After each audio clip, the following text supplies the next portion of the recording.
So if we're going to change things this year, we better start with being consistent. Welcome back and congratulations on keeping up with the tip series about successfully building a remote team and improving your return on investment on customer service for 2021. Our last video was quite informative as we discussed helping our remote team operate safely. And I introduced you to our contact center and CRM tools.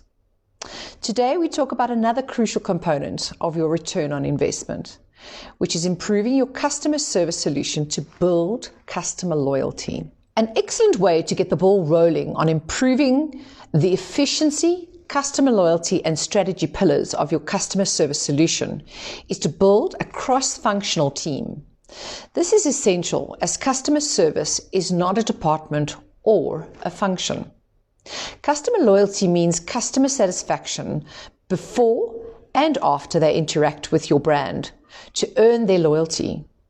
We have all been there as customers at a time or two and thought, wow, that was great service, I'll definitely be back. Or the complete opposite.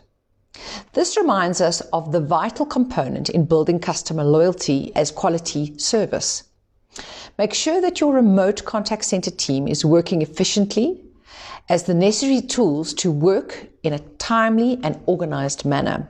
We have a consulting service designed to help contact center startups and implementation services, including design, implementation, project management of the entire implementation, and service to consolidate multiple contact centers. Click the link above for more information. But next up, we chat about monitoring your KPIs.